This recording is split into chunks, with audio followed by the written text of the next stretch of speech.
everyone. My name's Cosette, and I'm coming to you from Massachusetts, and you're listening to the Everything and More podcast. So, unfortunately, Camille wasn't able to join me for the podcast today, but she will be here next week, and we do have a special guest. So, give a drum roll, please. I'll do a clap for Taylor Woods. Hello, everybody. Yay! Oh my gosh. Hi, everyone. Hello, Everything and More fans. So lovely to be chatting with you. Yeah. How do you feel being the first guest ever on the podcast? Candidly, I'm absolutely terrified. You're scared? I've never been a guest on anything Wow. before. Well, this is your first time being a guest. Don't be scared. First time being a guest, first time getting to chat with you, literally. This is I our know. first time ever talking. And how long have we known each other now? At least a few months. Literally?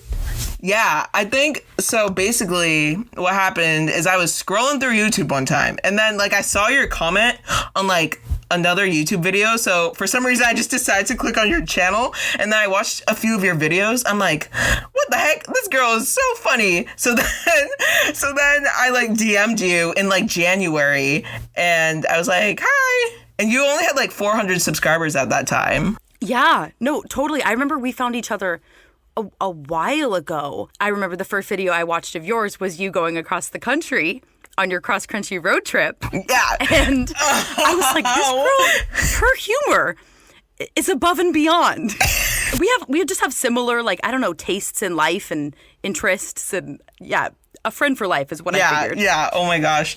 So basically, how we usually start is with highs and lows for the week. So I will start with my low. So my low was that. So usually on the 3rd of July, not the 4th of July, because for some reason, in my town, they celebrate the 3rd of July instead of the 4th of July. And it's this huge deal, and people from all over Massachusetts come to my town, and it's usually my favorite day, but basically I've never heard of that. I know, it's so weird. Yeah, so we weren't able to celebrate it because of the pandemic, but it's okay. You know what? You do what you can. You celebrate how you can. As long as you had fun on the 3rd of July. Yeah, as long as we have fun inside. And for the high, I had was that Hamilton came out on Disney Plus. So me and my mom watched some of it yesterday and finished the rest today. And literally, it's so good. Everyone's saying so good. I don't understand.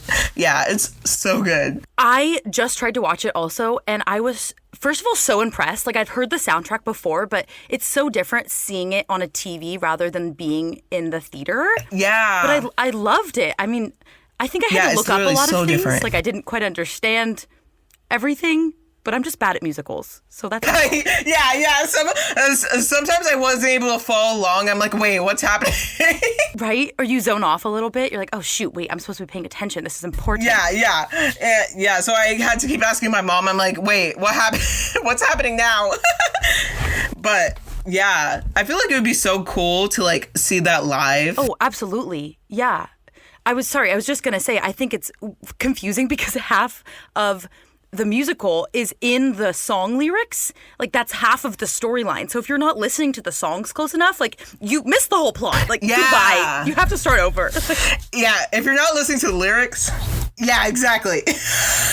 Yeah, you have to start the whole entire 3-hour musical over. Yeah, that's so hard. But I'm glad you liked it. Yeah, it was really good. So what were your highs and lows for this week? Okay, I'll start with my low. So we end on a high. I have been getting such terrible sleep lately, and that's totally my fault. I just have been going to bed too late, but I'm trying to get myself back on schedule by waking up early, but then that just results in me not sleeping. So I need to get better at that, going to bed on time, but waking up on time needs to happen. What time do you go to bed usually? I would say typically 1 or 2 a.m. Oh my gosh. But if I have a That's so video to late. post the next day, it's 4 or 5. 4 or 5 a.m.? Yeah, it's not healthy. Oh my gosh. How the heck do you do that? Oh my gosh. Literally, my eyes just wouldn't be able to stay open that long. I could never do that. It's not great. I am fueled by a lot of coffee, a lot of green tea, a lot of light bulbs, like blinding me in the light so my eyes aren't able to like twitch whatsoever, because if they do, like they would be closed. So I try my best, but it's hard. Oh my gosh. Wow, that is not good at all. Yeah, I mean, it is what it is. I'm working on it. That's my low. That's the good my thing. high, kind of related to musicals also. I started watching the show on Netflix, The Politician. I don't know if you ever have seen that before. Oh, no, I've never heard of that. What is it about? Well, it stars Ben Platt, who was, I think, the star of Dear Evan Hansen. And he also, like, sings throughout the show as well. But, like, I'm not super... I don't know, like I didn't really think the Politician sounded like a super enticing title, but the show is just so beautiful, so well shot. Like I haven't had a good TV show to binge in a while, and this has just filled that gap in my heart that I didn't know I needed to fill. And there's just a lot of parallels to like our current climate, and it kind of pokes fun at like a lot of the imperfections in like the U.S. government and things that we need to improve, like people who like, you know, think they don't need to vote, et cetera, et cetera. But it's also just like interesting because it's like teen drama, and I don't know, I'm really into it, and that's my highlight. That's so cool. I'm gonna have to watch it. I'm gonna have to look it up. Yeah, no, you definitely should check it out. I really do recommend. Yeah, literally, like I don't even watch like that many TV shows, because I know that once I like watch like the first episode of a TV show and I like it, then that's literally all I'll do. I'll literally just watch the entire thing like and not stop until I get to the end. Exactly. So I try not to. Right? And then even like with this too, like they just came out with season 2, and I'm about to finish season 2. So I started it and like finished it in a week, and then I'm sad because I'm gonna have to wait another however long for the next season. Like is it better to start? No, you're gonna have to wait a long time. Right? Yeah. So is that all you have for the highs and lows? Is that all the good things? Unfortunately, yes, those are all of the good things in my life. All the good things for your entire week.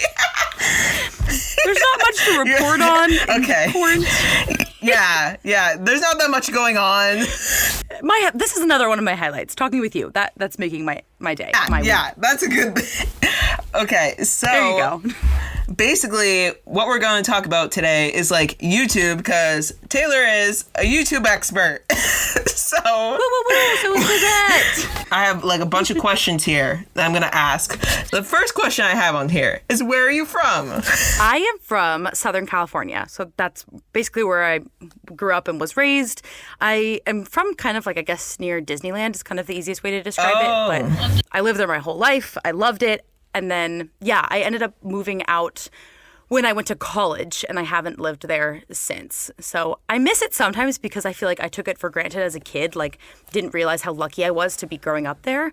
But now that I'm in Washington, I just feel like it's, great to get out of your little bubble and be in a different area, because I don't want to live in the same place my whole life, Oh, and so you live in like Washington now, right? Yeah, sorry. So I went to school in Eastern Washington, and that's what drew me to come here first. And then I've always kind of had this weird feeling in my mind that like I've been drawn to the city of Seattle. Like I've just always thought that's where I should live. And so I always had my mindset on I'm going to go to school and then I'll eventually move to Seattle. And that's pretty much what ended up happening, because I went to school basically like next to Idaho. Like it's so far east, it's pretty much in Idaho. And then after I graduated, which was just last year, I moved over here. Oh, okay. Do you like Washington better than California? You throw me with that question, don't you? Yeah, I want to know. The juice. I don't know. This is what everyone really wants to know. Okay, here's the thing. Obviously, pluses and minuses to both. I feel like California is so ideal, like in your mind, like you think, oh my gosh, the beaches, the palm trees, like all of these, summer weather, those kinds of things are really, really great. But I feel like because I grew up there, I became accustomed to them, and then I wasn't taking full advantage of those privileges I had. Like even going to the beach, like I barely went to the beach even as a teenager just because, you know, it's always there. Like why would you go? It's just probably like anything else. It's always there, yeah. Totally. And I really like, I liked where I live and I like growing up there. But at the same time, it kind of felt like a big bubble. Like it was just not like a good perception of what life is actually like. But coming up here, I feel like it's so different, even landscape-wise, or geographically, I mean, landscape. Geographically, it's so different. Like, there's mountains, and there's water, and there's so much nature. It's like, it's just so different from what I was used to, you know, like, with the... Why am I forgetting what it's called? I don't know, the lay of the land is different. So... when I'm in Washington, I love it and I appreciate like all of the nature around me. Yeah, like it's more mountainy in Washington. Is it? I don't know. I have no clue. Totally more mountainy. Yeah, I mean, and you can even just see the mountains from everywhere. And of course, there's mountains in California, but it's just different. And I feel like I love the nature here more, but I don't love the people here more. I feel like the people here are very kind. Have you ever heard of the Seattle Freeze? No, I have never heard of the Seattle Freeze. Taylor, why don't you tell me what it is? Okay, so basically, it's kind of a highly debated topic, but as an outsider, I can kind of confirm that I believe it to be true. But it's this weird idea that people in the Seattle area are extremely friendly, they're very kind, but they're also very reserved in some ways, in that they already have their friend groups and they'll be very nice to you, they'll be very kind to you, but they won't ever really invite you over for dinner. They won't ever really extend an invitation to you beyond just, you know, being polite. So it's like you could do all that you can and you could go out to, you know, different restaurants or bars or something to try and meet people, but they already kind of have their friend group and they'll be very polite to you, but you'll never hear from them like on the weekends. Do you know what I'm saying? Oh, really? So like they don't want to actually be friends with you? Like they'll just be like nice to you, but not like want to hang out? Not exactly. It's more that they already have their friends, so why make more? Oh, okay. Yeah, Do you know what yeah, I'm saying? I know what you mean. Oh. Yeah, like nobody's mean, nobody's rude. They just, you know, they'll ask you like what your plans are for the weekend, but it's only because they already have their plans. Like they're just being polite. They're not asking you to hang out. Oh. So does that happen to you? Yeah, it definitely did. I mean, obviously I'm not socializing with quite literally anybody other than my boyfriend and my dog. Oh, yeah, well. But it definitely did, especially when I first came here. The only people that I know are people that I met from school that I already knew before moving here, and like a few coworkers. And for the most part, like I will hang out with maybe one of them, and she's from San Diego, which basically means that she also feels she's what I also feel. from California. Yeah. Yep. Exactly. Isn't that funny? I know. Yeah, that's so funny. Wait, so would you ever want to move back to California, or would you rather stay in Washington? Yeah, I really think I would, especially because I feel like family is really big to me. So I would want to be near my family, especially if I ever had a family with, you know, kids and whatever. I would want them to be close to their grandparents. But similarly, my boyfriend's family is here in Washington. So it's kind of like a trade-off a little bit. Oh, yeah. But he loves California, so it's in the cards. Hopefully, fingers crossed. Yeah, maybe you'll go to California. Right? Oh my gosh. I hope so. If I can afford it, then yes. Yeah, it's so expensive there. Literally, it's so expensive to live there. Right? It's insane. And like the amount of property that you can get for your dollar is just out of this world. I know. Like, yeah, I did not realize how expensive stuff is there until I got there. I'm like, wait, why is everything so expensive here? Yeah. What about you with housing? Are you going to live off campus, or did you? Or is that something that you'd have to pay a pretty penny for? Yeah, well, for this past year, I lived on campus, and that's what I'm planning to do, like, next semester too. And yeah, living on campus is like still like really expensive. It's literally so expensive. But living off campus is actually cheaper, I found out. But wow. Yeah. But they don't allow like you to live off campus until you're like 20. So I have to live on campus. So Are you a sophomore right now or a freshman? well, I'm gonna be a sophomore, so technically kind of sophomore. Oh my gosh, we should have like, I don't even know, like maybe I can have you on my podcast. I would love to like talk all about like your college experience versus my college experience. I don't know. I feel like that'd be so interesting. Oh my gosh. Yeah, that would be so cool. Wait, so did you go to like a public college? No, unfortunately it was private, aka expensive as heck, but thank God for some loans and some scholarships. Oh yeah. Yeah, mine's a private college too. So Literally I would it's not like have been 20 there. times more expensive. Right? Yeah. I could not have gone if it hadn't been for awards or whatever it's called, scholarships or Yeah. whatever. It's I know, crazy. it's so expensive. I don't understand why. But yeah. Oh my gosh. Yeah, that would be fun. And that's where Camille goes too, right? Is that how you know each other? Yeah, Camille goes. Yeah, that's where I met her. She goes to the same college as me, so fun times. Yeah. Okay. So let's get started with the YouTube questions. So, the first question I have is, what did you do before YouTube? Like, what job did you have? Blah blah blah. Yeah.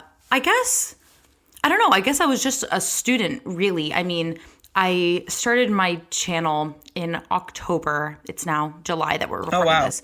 So I graduated in May of last year, May of 2019, and started my channel in October of 2019. So really, I was just, I don't know, living my life, being a student. And then when I moved out here, I got a job at a hotel in the Seattle area. And I have been doing that ever since, up until COVID happened. So Coronavirus, basically, yeah. I guess it's called like temporarily laid off. Oh, okay. Back in March. So it's kind of up in the air on like, when will I be temporarily brought back on? Like, is that even a thing? Yeah. So you're gonna go back there? I mean, that's the plan. But I feel like YouTube has come at such a really great time, because I probably would be losing my mind if I didn't have a hobby right now. Like, I'm sure you can relate. Yeah. If you didn't, yeah. I just don't know what else I would do with my days. I know, just sit around and do nothing. Exactly.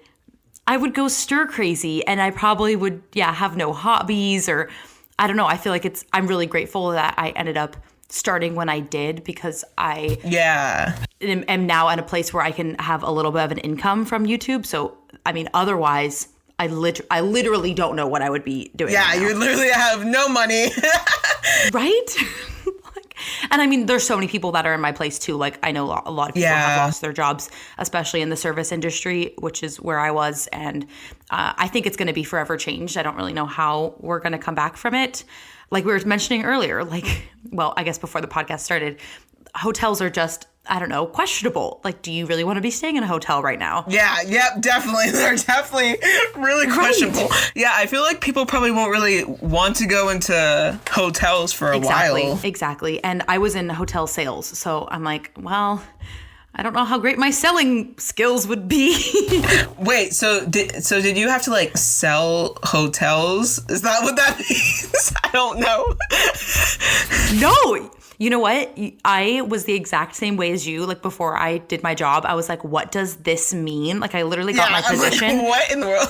I didn't even know like what my title meant for the longest time. I was like, I'm taking this job, and I quite literally do not fully know the job description. I just knew I wanted to work at the hotel.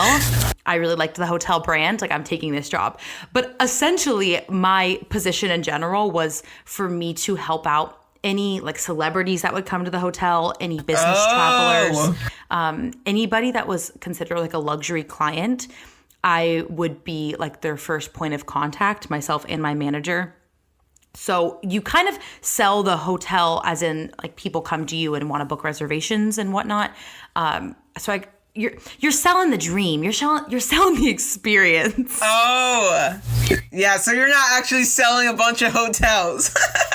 Correct. You sell the rooms in my specific hotel. Yeah. Yeah. So you're a room seller. There you go. That should have been my job title. Yeah, that should be the job title. They should switch it to that. Room seller. Superb. The room seller. Okay, so why did you want to start your YouTube channel? We love this question, don't we? Yeah. I wanted to start my YouTube channel because I was just feeling, I don't know, like lost with myself, and I didn't know how to, again, make friends in Seattle. I felt like I had come here kind of on a high, like from being at a university with being around so many people and having a lot of extracurricular activities. So I was always just kind of buzzing around with things to do. And then I graduated and kind of figured like I would be coming over to this big fun city. I'd meet all these cool people. I'd have the best time ever. And that just didn't turn out to be my reality. So I had my few friends that I had, and of course like my boyfriend and his family, but it just was, I don't know, I just didn't feel as very fulfilled as I used to. And I was commuting to work. And it was a really fat commute, like a really fat commute. I'd wake up at 4 in the morning. What the heck? I would take, I'd wake up at 4 and I'd get ready, whatever. And then I'd have to go to work, and I'd take probably the bus or the train, like whatever was more available or more on time that day. And then I wouldn't get home until like 7:45 at night. So it was just kind of like my, yeah. So you were gone like all day. Right? I mean, I don't know. I feel like sometimes when I talk about that, I don't want to sound like I'm like ungrateful or anything, because of course I was so lucky to have a job. But it felt like my whole days were just consumed with either traveling to work or working. And I didn't have like anything for me anymore. Like all my passions were just kind of like pushed off to the side, or I just didn't have any other motivation or purpose, quote unquote, in my life other than just getting to work or going to work. So I don't know. I don't remember like my exact reason, like why YouTube, but I knew that it was something that was always on the back of my mind. I know you have a similar. And you just want to like do something. Exactly. Yeah. Like, you know, it's something that you thought about your whole life. It's always been a passion in the back of your mind, but you tell yourself, oh, I'll do that whenever I have the time or I get the chance. And then I kind of just decided I'm just going to go for it. And I guess here we are. And here we are.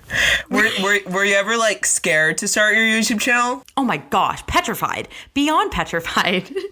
Yes. Really? I mean, I knew that I was like okay with editing. Like I knew I could do like the back end of things, but I was petrified nobody would ever like my content. I was petrified that people around me would laugh at me or make fun of me or, you know, just be cruel or whatever. I felt embarrassed to tell my family, to tell close personal friends. I told like 3 people, and that was it. Oh yeah, same. Yeah. Same. Okay, so basically like the first few months of my YouTube channel, like my friends had like no clue. Literally like basically only my mom knew that I had a YouTube channel. And then like Camille was actually the one that found my YouTube channel somehow. And I was like, oh no, oh no, this is not good. I was so scared. But then. That's amazing. How did she approach you? Like what did that conversation look like? Well, basically she texted me like, and she was like down the hall from me because we lived on like the same floor. So basically she texted me, she's like, Cosette, I found your YouTube channel or something like that. And then I'm like reading the text, I'm like, oh no, this isn't good. Crap. And literally I was like so scared. And then like she came to my room, and then like I was like, no, just I don't know. I just didn't want to talk to anyone at all. I don't even know why. I was just like, oh my gosh. And but basically like a day later I was like, okay, this is fine. Like, and then like all my friends know now, and like it's not like they're like, oh wow, because you have a YouTube channel, that's terrible. They all really like it. So I don't know what I was so afraid of. See, those are good friends. Yeah. Exactly. I think it's just scary in the moment because honestly, it's a really vulnerable thing. If you think about it, like I'm going to be so confident with myself that I'm going to film a video, I'm going to edit it, and then I'm going to show it to the whole freaking world. Like I'm going to post it to the internet. The whole internet. That's terrifying. Yeah. I respect the people who can just come straight out of the gates, like post it on their Facebook. Like I've seen people do that kind of stuff before. I know. Like, hey guys, come check out my YouTube channel. Oh my gosh, I respect the heck out of you. you've got confidence that we could only dream of. I know. Yeah, if someone like starts a YouTube channel and then posts on like their Instagram story like right away, I'm like, wow, good job. Right? I actually only shared something on my personal Instagram after I saw another YouTuber named Sarah Bisbee. Is that how you say her last name? Sarah Bisbee. Oh yeah, I know who that is. Yeah, I've seen her channel. She has some really cute videos, and she posted one, I think kind of with like YouTube tips or something. And she said one thing that really helped her was sharing it with her friends and family, posting on Facebook. And she kind of had this mindset of like, what, is anybody really going to hate on you? And if they do, like, they aren't your friend to begin with. And if you're posting it with, you know, you're thinking you're embarrassed with people from like middle school seeing it, why does it matter anyways? So I kind of liked that of just like that carefree attitude. I didn't have that myself, but it inspired me a little bit after I watched the video. Wait, so do all your friends like know about your YouTube channel now and like the people from middle school and stuff? I guess so. I don't have Facebook, so I don't have anybody that I, you know, don't talk with anymore. As like somebody who would see me post about it, I feel like I'm not closed off about it anymore. So if people want to mention it or something, I usually just say like, oh, thank you. Like if you saw my channel, that's really cool. But I don't post about it. No. And I don't even use my personal Instagram anymore. Yeah. So no, I mean, yes, people know about it, but I just don't really broadcast it, I guess. Yeah, you don't really like post about it. So yeah, but if people like are gonna talk to me about it, I'm not gonna be like, that's a lie. Like that's not me. It's an imposter. Oh my gosh. When did you finally like tell like your family and friends about your channel? I never really told my family. I feel like what I did was just send them a link to one of my videos. Like I was just like, I'm doing this thing. Like I didn't even give them like a presentation. Yeah right. Just like, watch it. Like don't cringe at me too much. Like there's my video. Yeah. So I told them maybe, I'm going to say like 6 weeks or so after I started, up to or maybe even later than that. I told them pretty late. And then my friends, I told like a few months in. There was only 2 people that knew. Yeah. I was just so embarrassed, which I'm sad about. I wish like if anybody listening to this is somebody like wants to start a channel, like don't be like me. Like just go share your story. I think it's important. Yeah. Tell your friends, tell your family. And they're going to support you. Like, yes, it could be a teeny bit awkward, but you're following your dream, you're following your heart, and you're never going to do that if you're keeping everything, you know, behind closed doors. Yeah, exactly. Wow. So like since your YouTube channel has gotten like bigger, have you gotten like hate like on your YouTube channel since it's like grown more? Gosh, I'm really big into jinx, so I'm going to talk really carefully about this. I'm dead serious. It's actually really funny. Just a small anecdote. My boyfriend jinx everything. So we have our little dog. Really? Her name is Reese, and she's been pretty great so far. She's a little puppy, so she's only a few months old, but he'll be like, oh my gosh, Reese had a great day today. Like she hasn't gone to the bathroom inside the house at all. 5 minutes later, she pees on the floor. Like it's his MO at this point. He's so bad about jinx. And I tell him this repetitively because it happens all the darn time. So I'm like, Keith, if you're going to say something, keep it to yourself. Like don't say it out loud. We don't need another potty on the ground. Yeah, don't say it out loud. So anyways, in regards to the hate comments, yes and no. I feel like I didn't get any hate initially. I feel like a lot of people probably don't get hate, especially when your channel has, you know, like a few hundred subscribers, because then your hate comments are literally so obvious and like they're not supported by the crowd. You know, people have that like mob mentality. So I only got a few hate comments after one of my videos got a few more views on it than normal, which was my gallon of water video. And I think it was because... Oh, yeah. Yeah. I mean, I'm assuming it reached a larger audience than my normal subscriber base. And I would say that a lot of times people who are going to leave you hate comments most likely don't watch your typical videos or they aren't subscribed to you. Yeah. So I remember that I got a few weird comments on that, like people saying like I was lying or like I made it up because I lost like a few pounds while doing it. Oh my I know, gosh. which is just so silly. And I would hope that anybody who actually watches my videos or knows me would completely like, I wouldn't ever lie about something like that just for clicks or views. Like people think, you would do that just for clickbait, and I'm just not really into that. So of course, like from an outsider's perspective, they can judge me or they can say whatever. But one thing that was pretty harsh was when this one like random company reached out to me to want to share my video on their Facebook page, like their Facebook and their Instagram. Mm-hmm. And it ended up just being almost like a little highlight reel, like this girl drank a gallon of water and she lost some pounds, which isn't like that significant of a storyline. So, I don't really know why they wanted to cover the video, but I was like, yeah, sure, go ahead and do that. So anyways, they do this little clippage on their Facebook, and it somehow got a whole bunch of views, more views than my video even had. And Oh, really? What? I mean, because it was kind of a bigger outlet. I don't even remember what it's called. But they had all of these like nasty comments on it, like this girl's so ugly, or, like she needed to lose the weight, like that kind of stuff. Oh my gosh. And that was the only time I remember being like, oh my gosh, what am I getting myself into? But that was on Facebook. Like those were kind of, Facebook's kind of a different crowd. That wasn't even on YouTube. That was just the Facebook people. I mean, don't get me wrong. It definitely still hurt, and I was really bothered by it. But it was something that I think I realized, like, that's what I'm signing up for, whether or not I'm not accepting the hate. Like, don't bring it on in. But I accept that it might come, and not everybody's going to agree with what I have to say and whatnot. But other than that one video, I'm knocking on my head. I haven't had too much hate.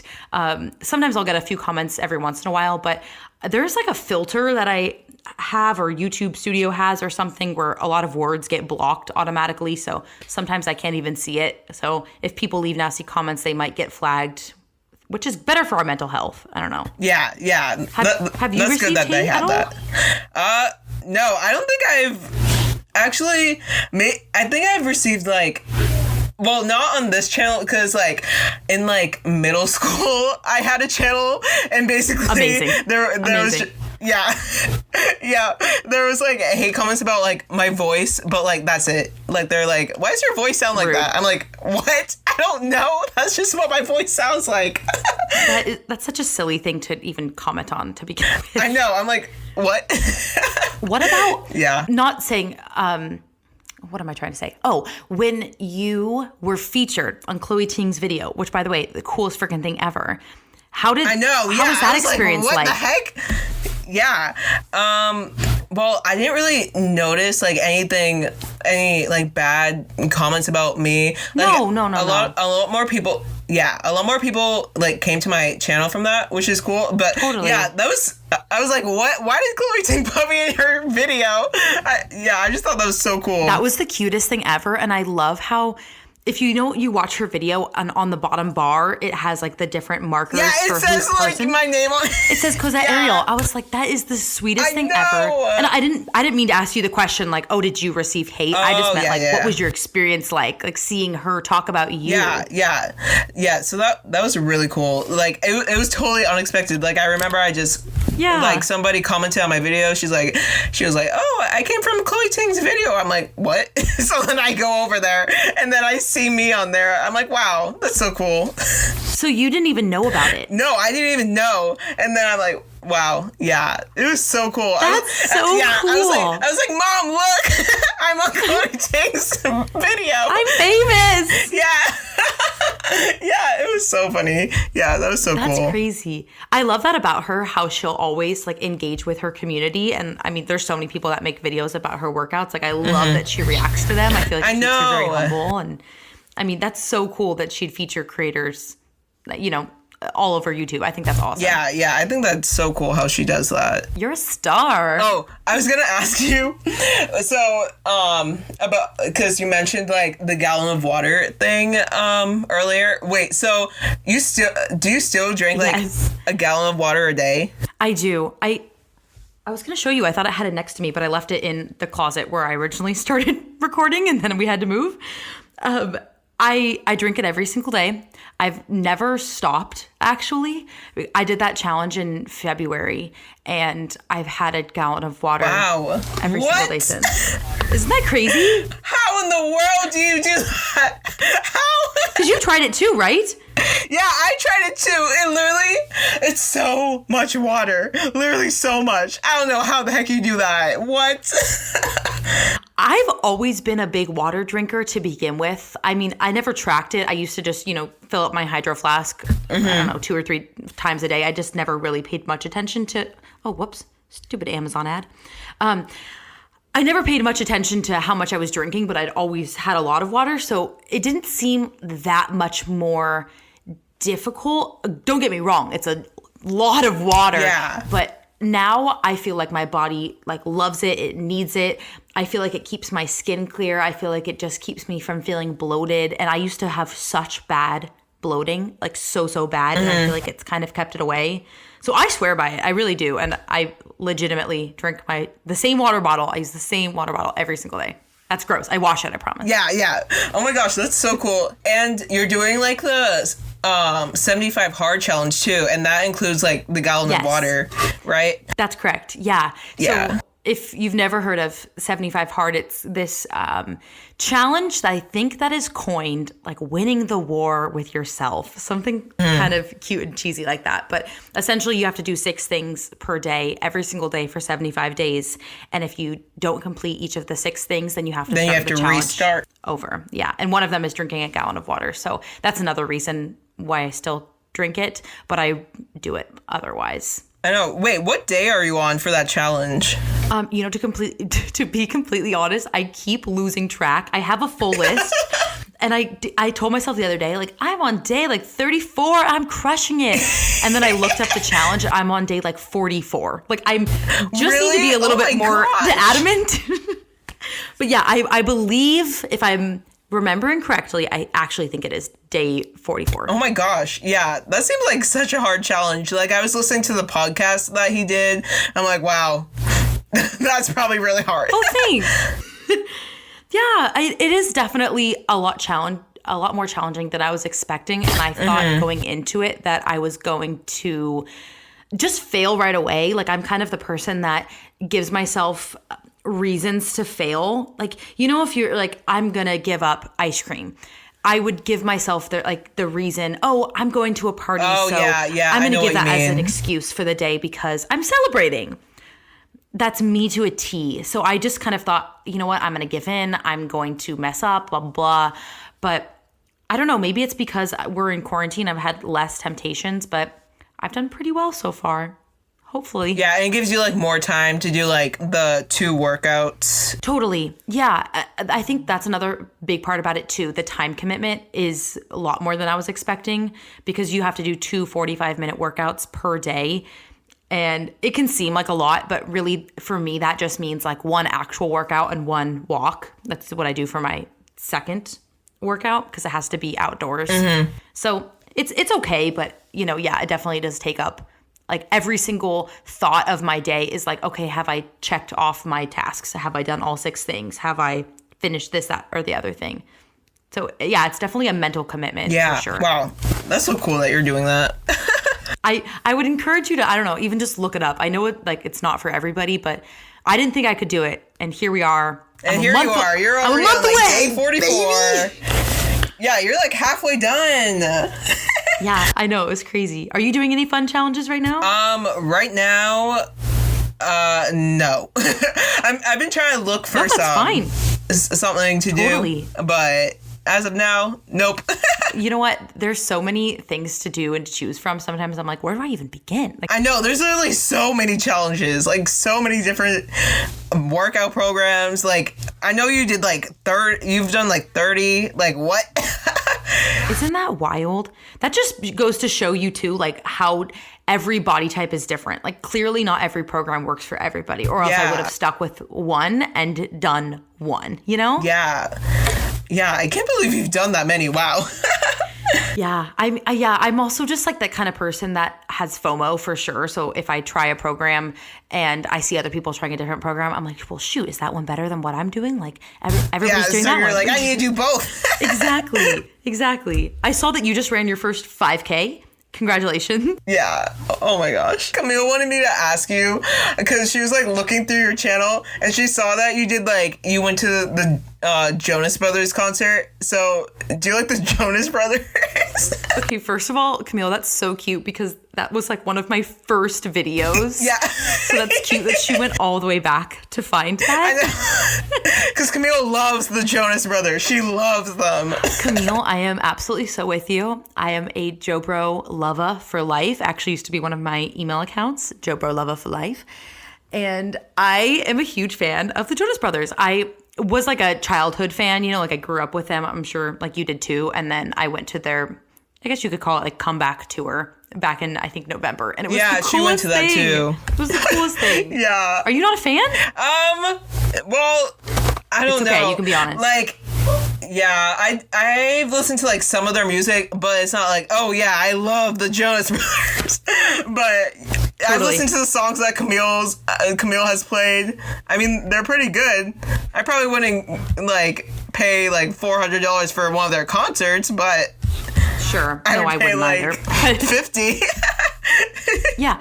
I said, do you think that because you don't like them, it's because you also don't like laugh tracks? Like it's that genre of TVs and... Oh. You know? Oh my gosh. Okay. I can listen to like laugh tracks now. Sure. But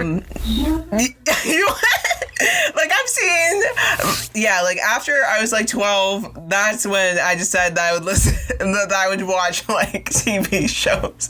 But yeah, I never watched like the Jonas Brothers like TV show or whatever, but I did watch Camp Rock, which they were in, and Camp Rock 2. Camp Rock, one of its, best movies of its time. Amazing, outstanding, never been done before. Yeah, Camp Rock. Oh my gosh, yeah. But I like High School Musical better than Camp Rock. Oh, me too. I think so. But when High School Musical came out, I was not a fan of it. Like everybody around me was like a Bolton lover for life. Not me. I don't know. I didn't think Zach was cute. I wasn't that into it. I think I was more like, oh, I'm not going to watch this or be in love with it because I want to be different. Like I'm not like everybody else. Oh, you're like, everybody else likes it, so I'm not going to like it. How silly of me. Like, no, Taylor.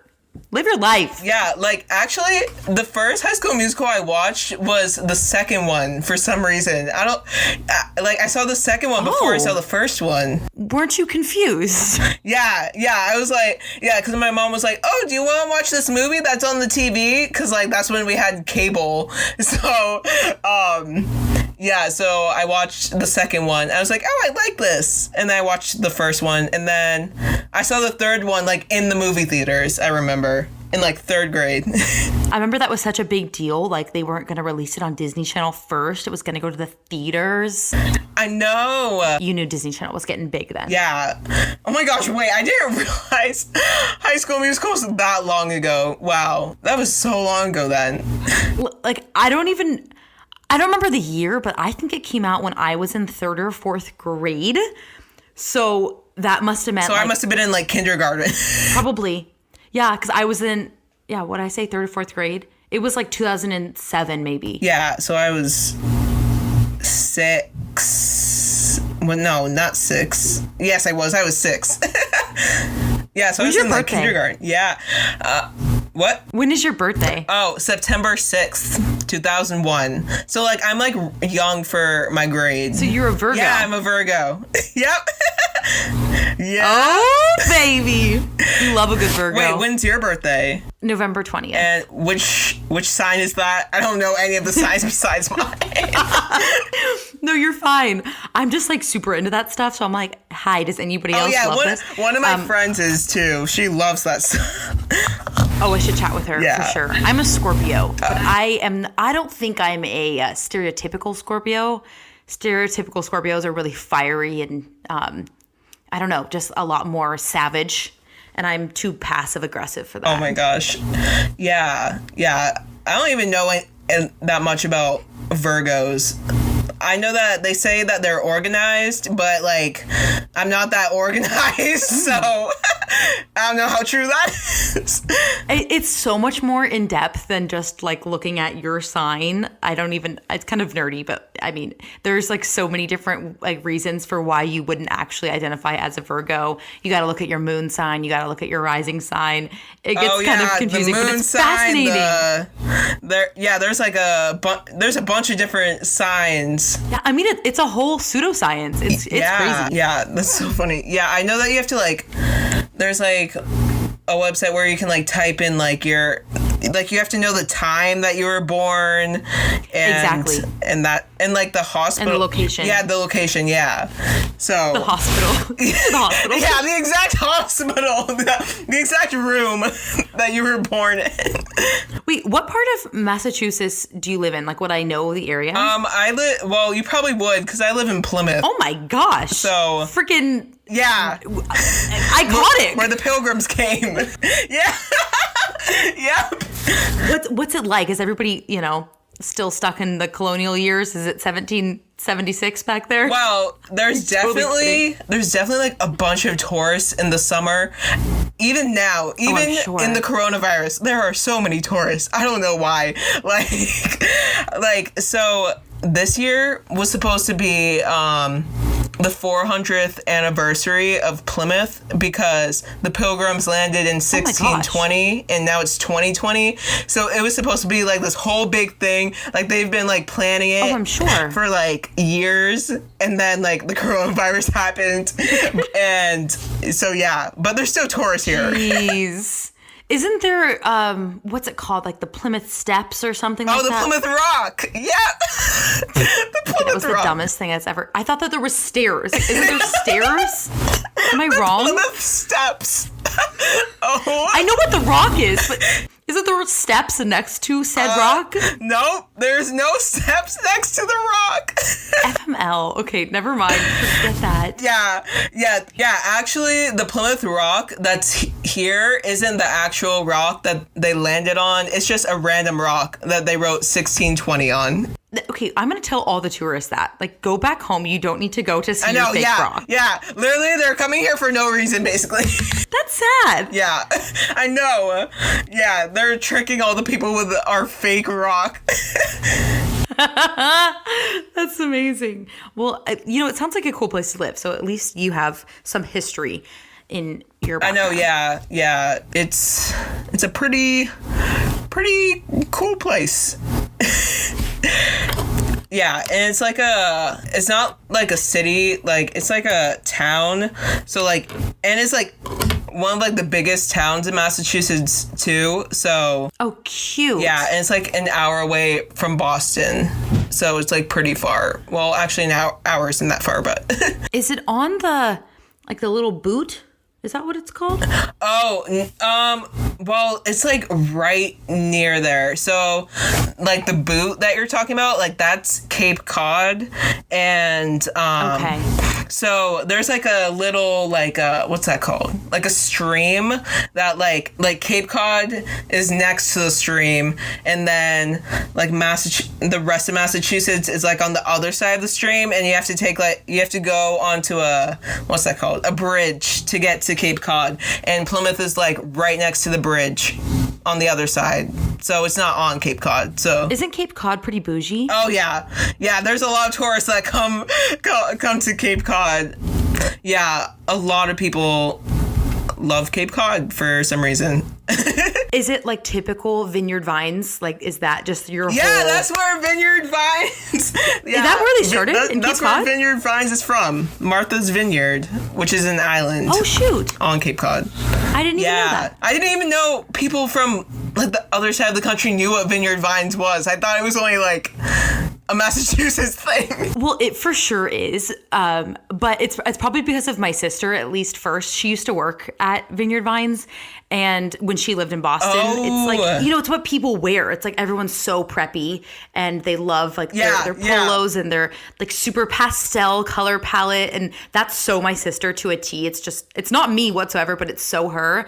And then I think maybe when I was in high school, they opened up 1 or 2 stores around me in California. And it was like this huge big deal. Oh, really? What? Yeah, it was like in this like richer area. I think it's called Newport Beach. I don't think it's called. I know it's called Newport Beach. I know where that is. Exactly. Yeah. And that's them also. Like they're the West Coast little version of Cape Cod in a sense. Of Vineyard Vines. Yeah, exactly. Oh my gosh, that's so funny. Is there Vineyard Vines in Washington?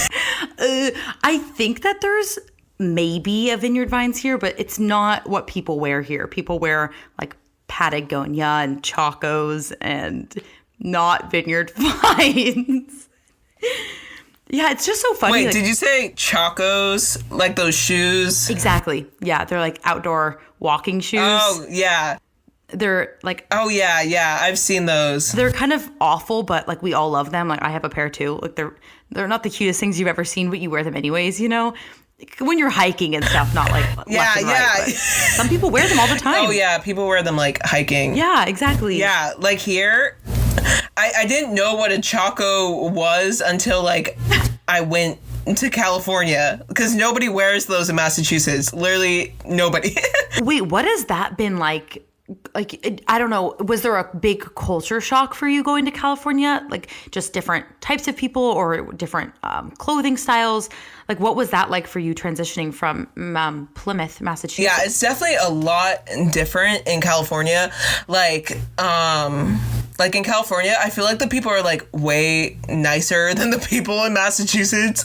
I don't know. Yeah. You think so? It might just be like at my college, but people are definitely nicer and they definitely dress a lot differently. Cause like here, like in Massachusetts, like since it's like a colder climate, like people wear like more like leggings and stuff and like Vans and like boots, I don't know. And then like in California people wear like shorts and like whatever else they wear. Do you have a pair of rainbows yet? I feel like you would like those. What are rainbows? Oh, well, shoot, maybe nobody's wearing them anymore. They're like flip-flops. I was so confused. I'm like, wait, do people wear like rainbows on their head? What they're ginormous rainbow about? Headbands. Everybody sports them. It's like a headband, truly. Oh, so it's like a headband. No, I'm kidding. They're flip-flops. Oh, wait. No, they're so flip-flops. rainbows are flip-flops? It's a brand of flip-flops. Oh. They're like sandals, like little flip-flops. Wait, so is that just another name for flip-flops? It's just a style of them. It's a brand. It's called Rainbows, and they're basically the most basic shoes you've ever seen. They come in like 6 shades of brown. And I think they even come in like pinks now and whatever, but they mold to your feet. So you put them on and they are kind of weird for a little bit, and then they end up molding to your foot, and everybody wears them, probably because they're comfortable and just because everybody's going to the beach all the time. I've never heard of those. Wait, so people wear those in California? Well, apparently not if you're the one that's living there now. Yeah, apparently no. Apparently nobody wears those. I thought everybody did. It was only the people that you knew. I thought I had a pair sitting right next to me. I was going to show you, but I don't think I do. But yeah, they're Wait, they're do you nothing have special. some rainbows? Yeah, I have them in my house. I like they're the most basic shoe. Like they don't even deserve this much airtime on the podcast. Like they're that basic. But everybody wears them. They're great. So are they like? I'm just gonna look this up. I just want to see what the rainbow. You have to look them up. Rainbow flip-flops. Rainbow sandals. You've probably seen them. You just didn't know they were rainbows. That's my guess. Oh, these are flip-flops. Correct. Yeah. Also called rainbows. Yeah. So, well, maybe you're the only one who calls them. From an outsider's perspective, I can understand why me just saying like the word rainbow over and over again can sound like it doesn't make any sense whatsoever, or how it has anything to do with footwear. But here we are. here we are talking about rainbows. Oh my gosh. That is so funny. You have to put that in the title of the podcast, at least somehow. I know, yeah. Rainbow, basically all this podcast is about is what rainbows are. Yes, it's up to your interpretation. It's a mindset. Yeah. Oh my gosh, that is so funny. Yeah, I feel like people who wear these shoes either call them sandals or flip-flops. Then they must not be California locals. That's my argument. Yeah, they must not be true Californians. What else? I guess I haven't met any real Californians because. Stop it. What else do people wear? Like, what are the things people actually wear? In California, a lot of people wear Converse. I've noticed. I don't know. Oh, totally. Yeah. Why can I not remember? Do people dress up for Not really. Like, well, actually, yeah, some people do. Like, I feel like everybody has like nice outfits on like all the time, and I don't know. Maybe it's just because I don't know, but I'm trying to think. Like a lot of people, something that a lot of people wear is like those dresses, like, you know, what are those called? The dresses that are kind of like overalls, but it's like a dress, and then they wear like a shirt underneath. Totally. Yeah, a lot of people wear those. With sneakers. I'm sure they wear them with sneakers. Yes, yeah. A lot of people have Air Force Ones. I'm a proud new owner of my first pair of Air Force Ones, and I feel like the most basic person. Oh, really? But I like them. Are they really good? I resisted buying them. You know, I will give them some credit. They're pretty darn comfortable, and they're a good shoe for, you know, just you're wanting a sneaker. Throw it on with any outfit. You got yourself a cute little sneakered out outfit. I'm not opposed, but I was like that person that wouldn't buy them because everybody else has them. Because everyone else has them, now that the trend is kind of passed, right? I'm like okay with buying them now because nobody wears them anymore. Yeah. Do you have like white ones? Yes. I am basic. Oh, yeah. That's the one that you need. Wait, so you said that you think people in California are nicer. Now, why do you think people in Massachusetts aren't nice? I feel like a lot of people in Massachusetts are like fake nice. You know what I mean? Like they pretend to be nice, but they're not actually nice. I don't know. I was talking about this with my mom like the other day. Like, so like people will like pretend to like be like your friend or whatever, but like then like they'll like talk about you behind your back, or they will just like never want to hang out like if you like ask them. And like also I work at a grocery store. So, like, I feel like some people can just be, like, really rude, like, in, like, line or whatever. Like, they'll get mad over, like, the smallest things. Like, I remember one time, oh my gosh, it was, like, last December, like, not this past December, but the December before that, like, there was this one lady who came through my line. She had these candy canes, and so there was someone bagging for me, and then I put the candy canes, like, in the bag, but I guess I like didn't gently put them because I thought there was like something else in the bag. And this lady, she got so mad. She was like, "What?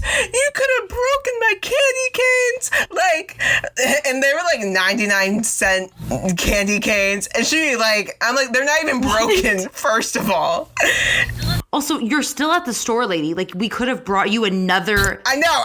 You can get new ones. Yeah, she was so mad. But yeah, maybe it's just because I work at like a grocery store that people are just like not that nice. Well, first off, thank you for working at a grocery store, especially during coronavirus. I know that probably is not fun, but I appreciate you. Yeah, definitely not. No, and I mean that's something that is essential. So I mean, I appreciate that you're still an employee there, but I'm sorry that people are just not like respectful to service employees. It's really eye-opening to see how rude people can be because they know that they can. And that's something I realized too. Like, why do you feel like you are so much better than me that you can talk to me like that. Or also, they know they can talk like that because then they're going to get something out of it almost. Like, you know, they'll be compensated or they'll get something for free because they threw a fit. Like, it's terrible. I know, yeah. It's like so bad. And like a bunch of like my coworkers have like a bunch of stories about like people being mean to them like ever since the coronavirus started. Like you would think that people would be like more nice since like this is happening, but no, not at all.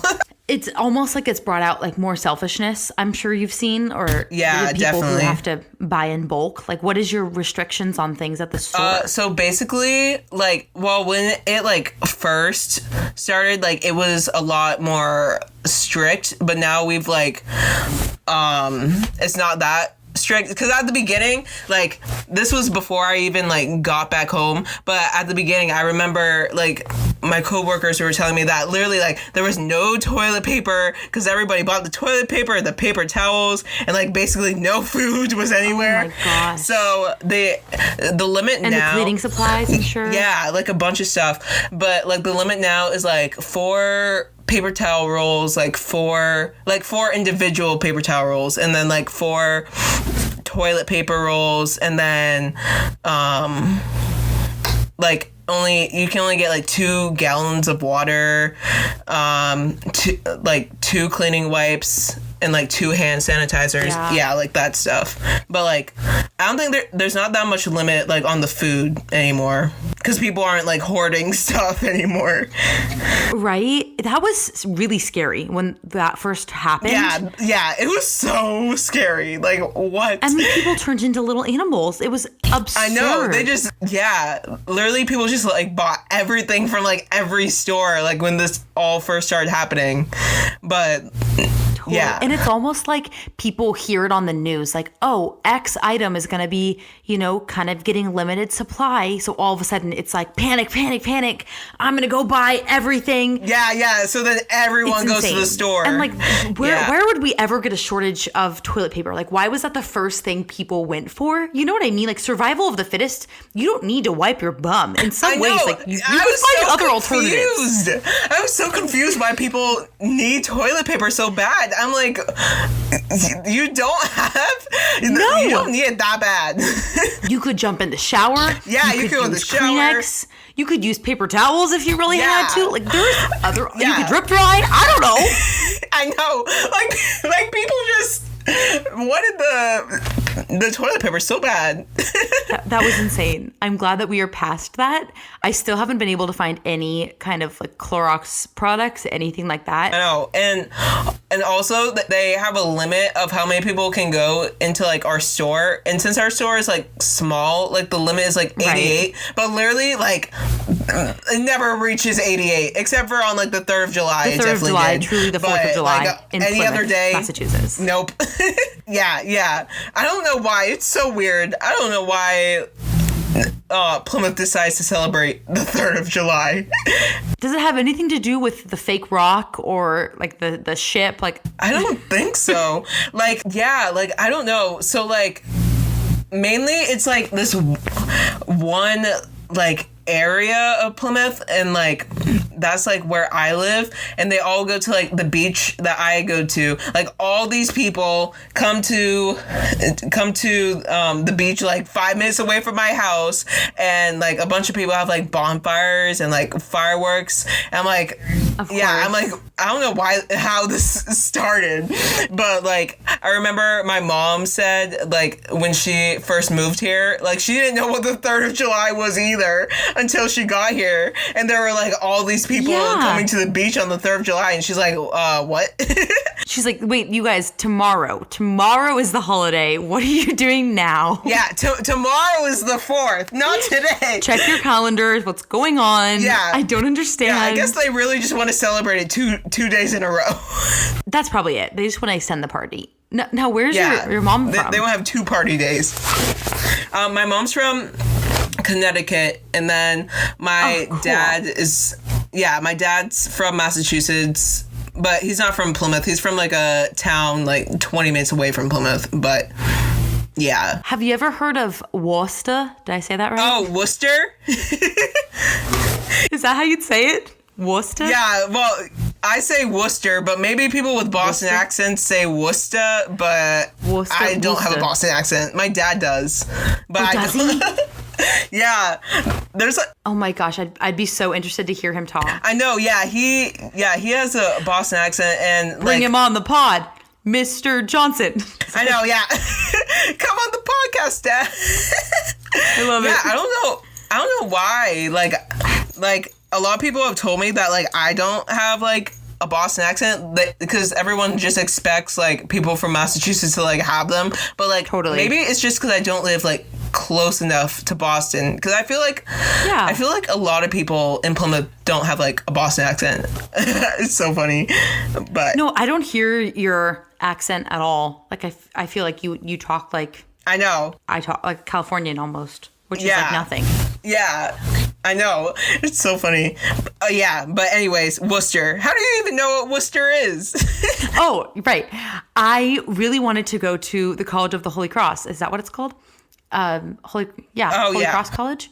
I, for whatever reason, ended up finding like that school, which is like the smallest little blimp on a map. Like it probably wouldn't even pop up on the map. But I found out about it and I thought it was like so beautiful and so pretty, and I fell in love with Boston. So I was like, I gotta go to school back east. But anyways, I wanted to go to that college really badly. So ever since I've like always had like Worcester in the back of my mind. Like how's the city of Worcester doing? I wonder. I know, yeah. Worcester is like on the totally opposite side of Massachusetts. It's probably like 2.5 hours away from me. It's so far away. Like west? Yeah. Wait, north, east, south. Yes, west. Never eat soggy waffles. Never eat sour watermelon. Yeah. Never eat soggy worms. North, east, south, soggy and west. Worms, there's one. Yeah. Or just worms, period. Just don't have worms, don't eat worms. Yeah, Nothing literally in 7th grade, my geography teacher, he like had us like sing this song about like northeast, south, and west, and and we had to like stand in a circle and like hold hands because he was like mad at our class for some reason. I forget why, and like that was our punishment. And then we had to sing that song about. That's your punishment? About singing about directions? Yeah.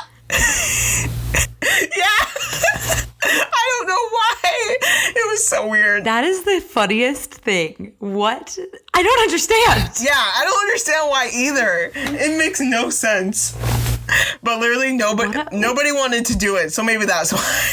I feel like you wouldn't even feel repercussions for whatever thing, like whatever you did wrong. You would just be confused on why you were singing said song. Like, what's going on here? Yeah, I'm like, why are we doing this? But yeah, it's so funny. So I noticed this in your videos that we have the same bedroom furniture. Really? Like back home, I have the same like style dresser, nightstand, like whatever you're using. Whenever you put the dresser in your backdrop, you know, like when you're sitting in front of the dresser, I have the same one. Wait, so you have the same dresser as me? Yes, like the white one with like the kind of antique-y looking handles. I have the same dresser. What a small world. Oh my gosh, what? Wow. I have not met anyone else. And it looks like you have matching furniture. Like you have the dresser, you have the mirror. Yeah. It's like all matching, yeah. They all look the exact same, like, style. That's so funny. I didn't even know that there was a full set. I don't even know where it came from, how old it is. I'm sure mine's, like, super, super old. But I just thought that was hilarious. I know. That's so funny. I've not met anyone else with, like, the same furniture. Yeah, isn't that random? Our moms must have great taste, whoever purchased them for us. I know, yeah. They have the same taste.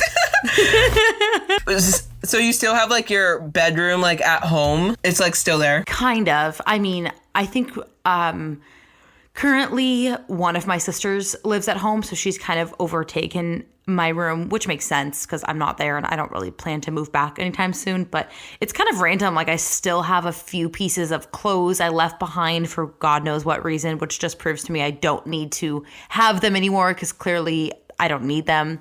And I know my bedspread's still there. Like just random things that I grew up with are still in the room, but by no means is it really actually my room anymore. But my parents are pretty much like empty nesters, so it's not like they have a usage for my room to begin with. Like they wouldn't convert it into anything. I think they're just, you know, kind of content with how things are. And obviously that's like a pricey uptaking to just redo the room. So yeah, it's just kind of chilling. Oh, wait, so are you the youngest? I am. Yeah, I'm the baby. So do you have like only older sisters, or do you have like an older brother too? I have 2 older sisters. My eldest sister lives in Washington, D.C. She just graduated from law school. Go Ashley. Wahoo.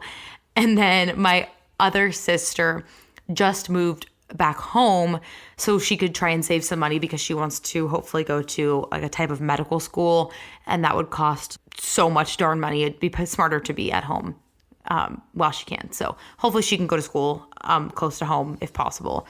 But obviously things have been changed with the coronavirus. She just doesn't really know what to do, and she's a frontline worker at a hospital anyways, so she's just got to do what she got to do. Oh my gosh. Yeah. Are you ever gonna have like your sisters in your YouTube video? You should do like here are my sisters. I've thought about it. I feel like it's already just hard to get them to be in the same room with me, like just because we literally live across the country from one another. Like everybody's all over the place. So that would be really cool. I hope one day I could get them on either my channel or my podcast. I feel like would be awesome because that's obviously like, you know, we could do that from across the country just like you and I are doing. But I don't know. I have so many questions I'd love to like interrogate them about, and like, I don't know if they'd be interested in having themselves plastered all over the internet. That's sort of my decision, not theirs, but maybe they would agree to it, you know? Mm-hmm. Yeah, maybe one day. I'd hope so. That would just be fun. I feel like when people bring their families onto their channels, like you get to see so much about who they are or what they're like around their siblings, like, and sibling rivalries or fights are just so funny. Interesting. They're so relatable. Like everybody fights with their siblings. So I'd love to see that kind of stuff. I'd love to do it. Hopefully. Yeah, that's so cool. Let's see. Okay. I have a couple more questions. My cheeks are hurting from smiling too much. Sorry, I'm having such a pleasant time with you. My cheeks are literally. I haven't talked to somebody this long in my entire life, or at least like the past 3 months. So I'm like, you're the best, Cosette. But anyways, yes, we really. Do you ever FaceTime your friends? Honestly, no, I really don't. I'm unusual. I really hate FaceTime. Like I'll text you. I'm really bad at like answering messages a lot of the time. But no, I don't FaceTime that often. So I don't like talk that much over the phone. Really? I know. Isn't that weird? Like you'd think I'd love to like talk to people. Yeah, that's so interesting. No, I hate FaceTime. I'm just too awkward, I feel like. It doesn't seem like you're awkward. Thanks. I don't know. I get. Yeah, no problem. I appreciate that. No, I don't know. I'm just a weird person. But my friends are also kind of the same way. Like they don't FaceTime that much either. So it's kind of like a mutual, nobody talks to each other kind of thing. Yeah, it's a mutual that you both don't like FaceTiming. I feel like you're the kind of person though that you just call the group chat all at once. Is that correct? Oh yeah. Yeah, I'll do that all the time. I'll just FaceTime the group chat, wait for someone to answer. It's usually Camille that answers, and then everyone else will come. And that's why you started the podcast. I heard your intro episode. I know the origin story of everything and more. I know. I'm surprised. You actually know a lot. I'm like, wow, she actually listens to the podcast. Oh, of course. No, I mean, I feel like it was really cool too because like you and I started each respective podcast kind of around the similar time frame too. So I know, Of course I'm going to support you, and like I watch your videos, I listen to your podcast. Like I'm your friend. I want to be supportive of you. Wow, thank you so much. Of course. No, I mean, it's not even like don't thank me. It's just natural. Like, why would I not? I know. Yeah, I listen to your podcast all the time too. Well, the few episodes that you have. Right. I know. It feels weird. Like even saying like, oh, I have a podcast. Like, how did we get this far? Like, why did you start? Oh, actually, I know why you started your podcast. But I know it's so weird. Are you excited like that? It's finally up and off the ground. Like, I know. How is everything going? I know, yeah. Camille's not here. Like, how's the dynamic? Oh, yeah. I'm like so excited. Like, literally, me and Camille just came up with this idea just like randomly. Like like we were on like FaceTime, and then one of our friends was like, "Oh yeah, you guys should start a podcast." And then we were like, maybe. And then like literally like that night we came up with like a bunch of different names, and then like the next day Camille made the Nobody channel liked art. them. And then Wait, and Camille made it, right? She did a good job. yeah, she did really good. I'm like, It's what really the cute. heck? How did you It's do that? so cute. Yeah, she did really good. And then we got like the microphones, and then we recorded it. We started recording it like last month. Oh, so you have like backlogged episodes? Oh no, like we started recording because like the podcast started last month, so we don't have I any see. like extra episodes. I see. We Yeah. only have the ones that we record like 2 days before.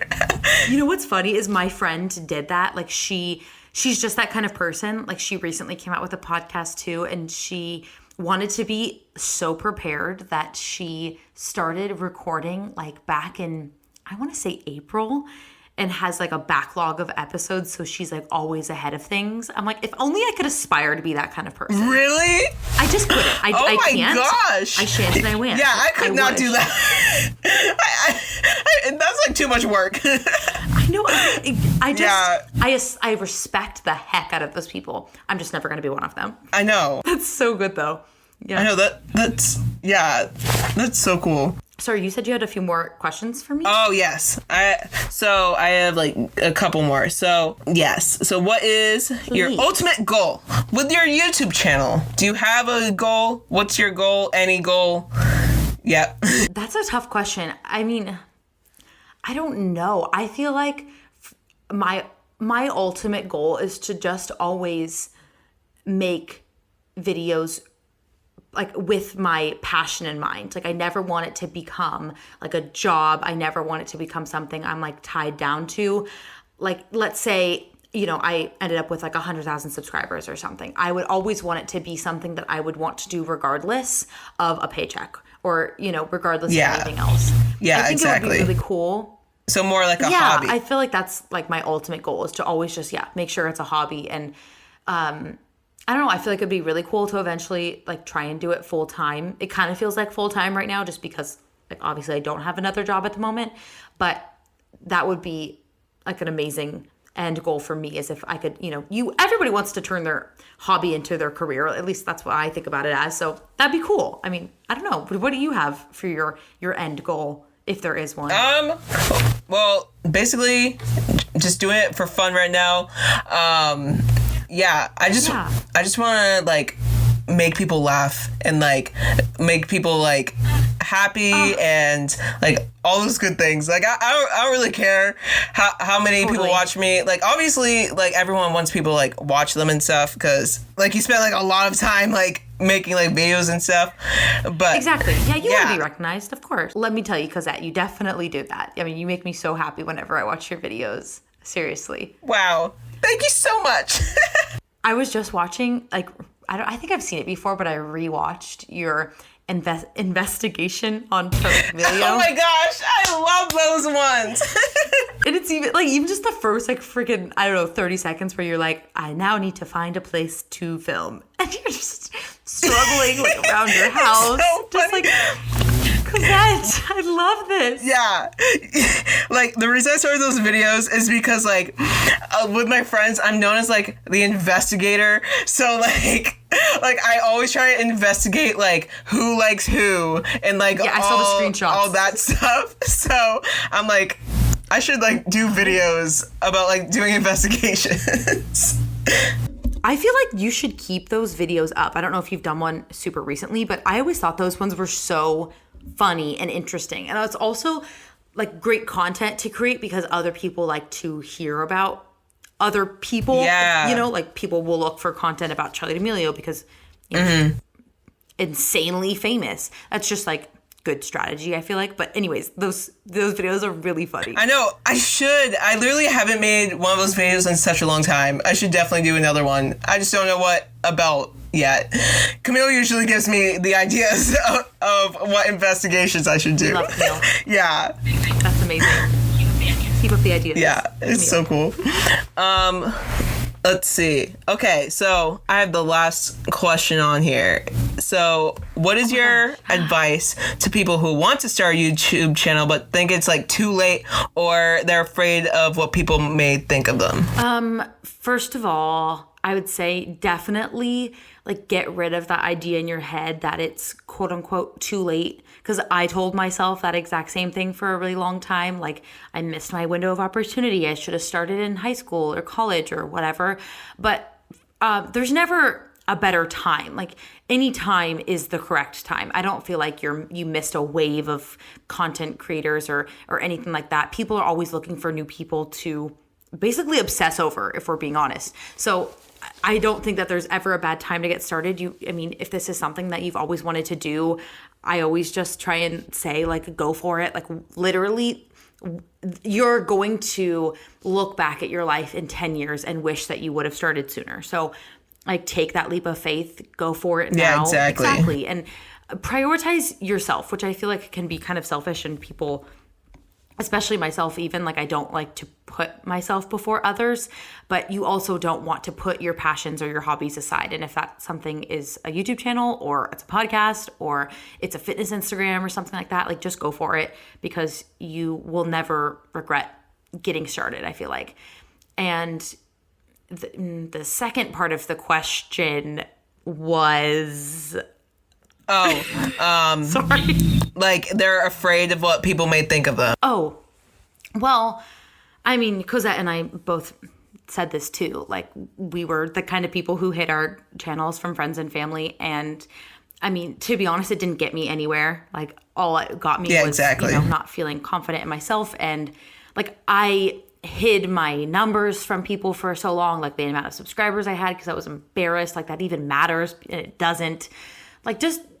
I feel like it's scary, and it can feel like something that's really hard to do, but nobody that is, your biggest fans, like your friends or your family, are going to hate on you. And if anything, you can take kind of positive feedback or criticism from them to work to get better. So I don't know. I feel like it's hard because you might not want to start a channel because you're battling, with confidence or vulnerability or something. But if I can reference somebody else, I watch formerly the Content Bug on YouTube a lot. If you've heard of her, Cosette, she does a lot of videos for people that are starting out on YouTube. I always recommend her because I think her channel is pretty awesome. But now she is just now. Oh yeah, I know her. Yeah, she's super cool, and she's got really like actual tangible information that's, helpful for people getting started. And one thing that she recently did was change her name from the Content Bug to Catherine Manning, which is her real name. And I thought it was really interesting, like, her reasoning behind it, because she basically started out as the Content Bug because she didn't feel confident enough in herself to start out her channel, or she didn't want her name attached to something on the internet if she wasn't going to be good at it, or just like, she just didn't feel like it was something. Oh shoot, my headphone died. She didn't feel like she was good enough to have her channel, and it all came back to her self-confidence. And nowadays she wishes that she just started out as Catherine Manning and not as the Content Bug, because now she's having to do this like reverse branding of putting her name out there. So I don't know if that's directly related, but I just feel like it's important to just kind of take a leap of faith sometimes and do with what is right in your gut. But yeah, I don't know. I'm just a huge proponent of like getting started on whatever passion project you have, and whether that's an Etsy shop or whether that's a YouTube channel or it's a podcast. Just stop waiting for the perfect moment, because it's never going to come. The perfect moment is now, and just take a chance on yourself. Take a chance on me. Na, na, na, na. I don't remember the words. Take a chance on me. I think it's from Mamma Mia, but it's also I don't know that ABBA, song, but I'll present. I was trying to think if I had any questions for you. I mean, I asked you like so many questions before we started the podcast, because this was the first time Cosette and I were talking. I was like, hi, okay, so credit card number, social security, give me everything. I just need to know everything about you. Tell me everything, please.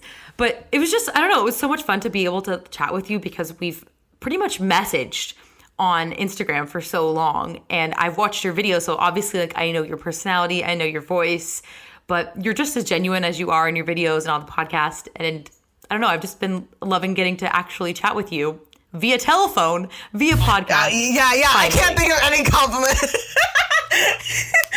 I'm just kidding. But yeah, I'm really glad that you came onto the podcast. Wow. Thank you so much. Thank you so much for listening. Subscribe to Everything and More on anywhere that you're listening to the podcast, and also on our Instagram page, Everything and More, right? Yes. And listen to Taylor's podcast and watch her YouTube videos. And yeah, go do it. I'll leave it in like the description of the podcast. And yeah, so thank you guys for listening. And me and Camille will talk to you guys next week. And yeah, okay. Love you. Bye. Bye.